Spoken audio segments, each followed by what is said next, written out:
இந்த பையன் அவங்க அப்பாவோட ஏடிஎம் கார்டை வாங்கி நான் பணம் எடுக்கிறேன் அப்படின்னு சொல்லி பணம் எடுக்க போறாங்க. ஃபர்ஸ்ட் எவ்வளவு பணம் இருக்குன்னு செக் பண்ணி பார்க்கலான்னு பார்த்தா அக்கௌண்ட்ல $100 தான் இருக்கு. ஆனா அந்த பையன் அந்த பணத்தை எடுக்காம ஏதோ ஒரு நம்பரை டைப் பண்ணி என்டர்னு பிரஸ் பண்றாரு. பார்த்தா அவங்க அப்பா பேங்க் அக்கௌண்ட்ல இருக்க பணம் திடீர்னு அதிகமாயிருது. அதை தெரியாத அவங்க அப்பா, நீ பணம் எல்லாம் ஒண்ணு எடுக்க வேணாம், டைம் ஆயிடுச்சு, வா போலாம் அப்படின்னு கூப்பிடுறாரு. அப்ப கூட அந்த பையன் கடைசியா ஏதோ ஒரு நம்பரை பிரஸ் பண்றாரு. பார்த்தா அவங்க அப்பா அக்கௌண்ட்ல 10 கோடி ரூபாய்க்கு மேல இருக்கு. கொஞ்ச நேரத்துக்கு முன்னாடி $200 கூட எடுக்க பணமே இல்லாம இருந்த அவரோட அக்கௌண்ட்ல இப்ப 10 கோடி ரூபாய்க்கு மேல இருக்கு. ஒருவேளை அவங்க அப்பா மட்டும் இப்ப கூப்பிடாம இருந்தா இன்னும் எவ்வளவு பணம் வந்து சேர்ந்திருக்குமோ தெரியல. ஆக்சுவலா அந்த பையனுக்கு இப்ப 10 வயசு தான் ஆகுது. ஆனா அந்த பையனோட ஐக்யூ கம்ப்யூட்டரை விட அதிகமா இருக்கு. கண்ணை செக் பண்ண போன இடத்துல ஒரு டைம் மட்டும் அந்த போர்டை பார்த்துட்டு அதுல இருக்க எல்லா லெட்டரையும் ஆங்கிள் மாறாம சொல்றாரு.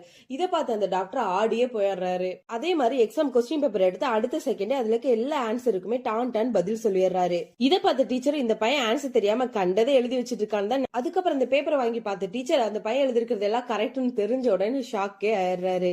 ஆக்சுவலா அந்த பையன் ஒரு நாள் காட்டுக்குள்ள யாரும் இல்லாம அனாதையா நின்னுட்டு இருந்திருப்பாரு. இதை பார்த்த ஒரு அம்மா அப்பா அவங்களுக்கு குழந்தை இல்லைன்னு சொல்லி அந்த பையனை தான் குழந்தைய எடுத்து வளர்த்துட்டு இருக்காங்க.